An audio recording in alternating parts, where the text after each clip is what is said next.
Bien, Bueno. y ya en Next Noticias, próximo bloque, y como lo decíamos, está con nosotros el doctor Eduardo López, que siempre es un placer hablar con él. Programa donde esté, ¿no? Hablábamos del otro lado de la pandemia, siempre lo veíamos, por supuesto, y en nuestro noticiero, en la radio, siempre está allí y, bueno, avanzamos en los temas de salud. Sí, tenemos que, no es que hay un tema para hablar, tenemos que elegir uno, porque hay tantísimos temas, Eduardo, ¿no? Hoy la agenda de salud y comunicación está, ocupa muchísimo. Un libro entero podríamos escribir en cada charla. Sí, sí, ¿cómo andan? ¿Qué tal? Un gusto, como siempre, estar acá. Es interesante la posición que ha tomado la salud en la agenda pública. Sí. Lo digo, a ver, a fuerza de lo que ocurrió durante todo el 2020 con la pandemia y que obligó a todos los gobiernos a poner a la agenda, poner a la salud en el top 3, digamos, de los temas de agenda. La economía, la salud y la seguridad fueron, digamos, los 3 temas más fuertes que tuvieron que hacerse cargo los que nos gobiernan. Fueron las plataformas de gobierno o de propuesta a la ciudadanía en todas las elecciones. Y van a hacerlo, creo que en este año electoral van a hacerlo de la misma forma. Pero recién hablábamos de cómo lo ve la sociedad a esto, cómo lo ve la gente de a pie, la gente común, y creo que hay que escuchar eso, ¿no? Desde la política, los que tengan intención política hoy por hoy van a tener que escuchar atentamente lo que nos diga la sociedad desde la perspectiva de cuánto hoy está interpelando la gente en el sentido de la necesidad de darle cada vez más importancia a los esquemas de protección de la salud, en la protección integral relacionada con la seguridad y obviamente la cuestión económica.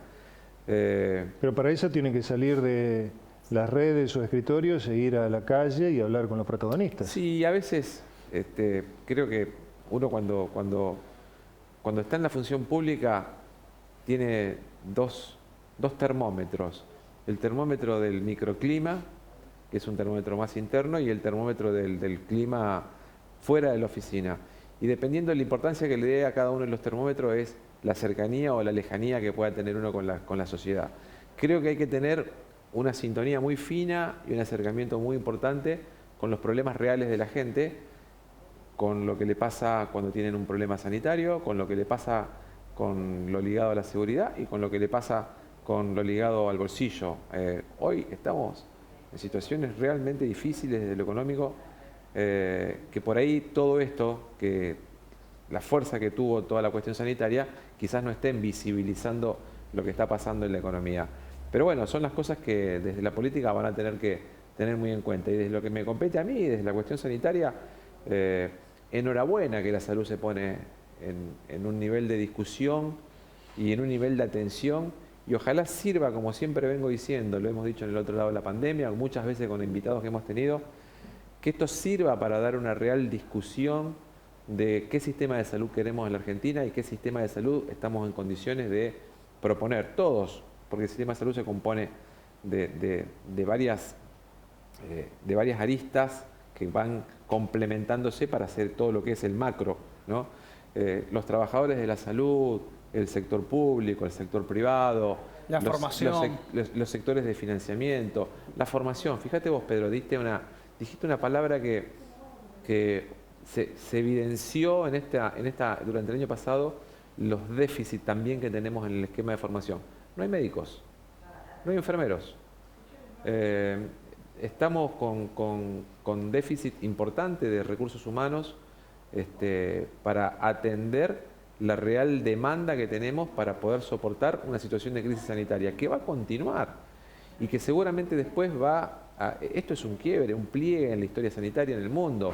Va a ser la historia sanitaria a partir de y antes de la pandemia. Ahora, medicina era la carrera que más concentraba gente, sí, por ejemplo. No significa que terminen de médicos. No, pero Mariano, ocurre una situación, no hay planificación en la formación, ¿sí? La pandemia tiene dos puntos que son críticos, ¿sí?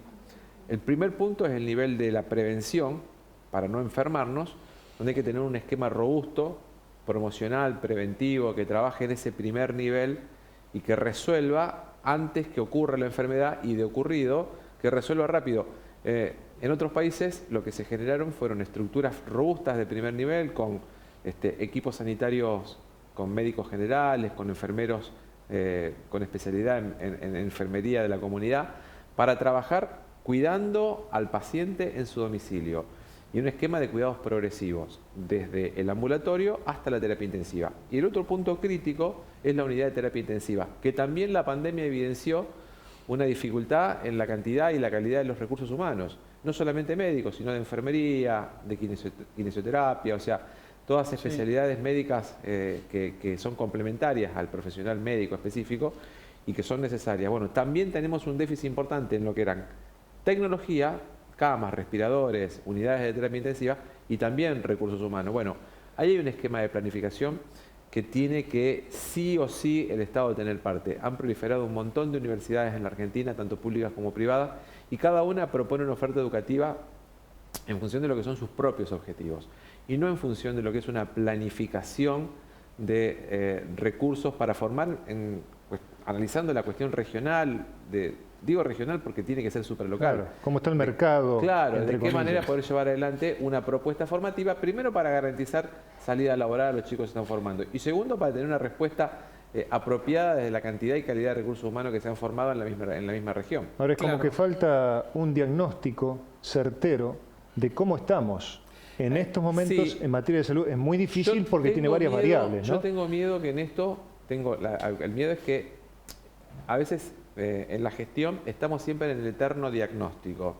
Creo que sentándose en la mesa las personas que estamos involucrados en esto, el diagnóstico se establece rápido porque todos tenemos medianamente algún conocimiento de cuáles son los puntos críticos del sistema que hay que corregir y hay que ponerse a elaborar en la corrección del sistema. ¿Cómo va a ser el financiamiento? ¿Cómo van a ser los esquemas de formación? ¿Cuáles van a ser las garantías de cobertura? ¿Qué cosas se van a cubrir universalmente a todas las personas, independientemente de la capacidad financiera o la pertenencia a algún subsector? ¿De qué manera se va a poder articular esto que acá en Rafaela medianamente funcionó, que fue la articulación público-privada? ¿Cómo se va a complementar? Vos tenés localidades que tienen un tomógrafo en la parte pública y un tomógrafo en la parte privada, o un resonador en la parte pública y un resonador en la parte privada. ¿Por qué tiene que ocurrir eso? ¿Por qué no puede haber una articulación entre el subsector público y privado para que todas las personas que vivan en esa localidad o en esa región puedan recibir independientemente del financiamiento? O sea, hay muchas cosas que hay que discutirla. Obviamente hay intereses, hay cuestiones económicas en el medio, pero bueno, la pandemia me parece que es una oportunidad para poder discutirlo. Hace un año prácticamente que estamos en emergencia sanitaria, tenemos que ocuparnos de lo urgente, de lo importante, pero eso no quita que de ahora en más comencemos a poder forjar quizás una política de Estado en salud que incluya el diagnóstico y que incluya las acciones y que una planificación de cosas y de objetivos por avanzar en el transcurso de, no de un año, largo plazo, mediano largo plazo, quinquenal y también a 10 años. Esto es planificar y que después no se alteren esas políticas dependiendo de quién esté en el gobierno. Hay dos problemas. El primero es que cuando vos ponés la cuestión ideológica por delante de la cuestión de gestión, lamentablemente ocurre esto. Las tensiones hacia un lado o hacia otro te llevan en que un camino que iba para una perspectiva, porque acá la ideología se mete mucho en lo que es la manera con que vos entendés a la salud. Si la entendés como un derecho universal, gratuito, o la entendés como un bien de cambio con valor económico de por medio, como mercancía, como un bien de cambio del mercado, para que quienes puedan pagar lo paguen y quienes no puedan pagar el Estado asista y financie esa demanda. O sea, son dos modelos totalmente antitésicos. O sea, una cosa es la garantía que el Estado te da a todos los ciudadanos independientemente de la capacidad de pago y la otra es que las personas que pueden paguen y las que no pueden el Estado se haga cargo de ese pago. Bueno, hay que tratar de concluir en una síntesis, ¿no? de un gran acuerdo que diga, bueno, vamos por acá, este es el camino. ¿Cómo entiendo yo? Yo entiendo desde la garantía de derechos y siempre digo, tiene que estar incorporado en la Constitución Nacional ese derecho a la salud, que hoy es una exclamación, pero no está en los papeles puesto en nuestro país como un derecho. Y el Estado tutelando y garantizando que, como siempre digo, la cobertura universal, el acceso a las prestaciones para todas las personas independientemente de su capacidad de pago.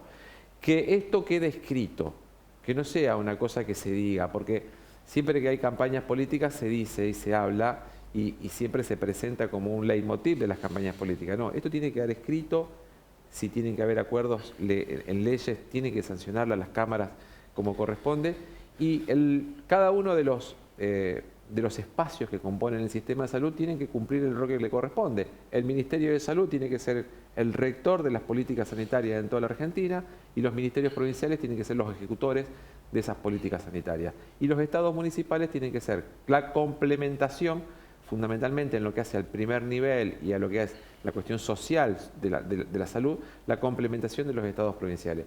Si entendemos que este es el camino, nos ponemos de acuerdo rápido y vamos mucho mejor y vamos a afrontar mejor los problemas. Muy bien, Bueno, Eduardo. Muchas gracias, Eduardo. Muy Gracias. amable. No nos olvidemos lo que decían recién y lo que se veía en la nota.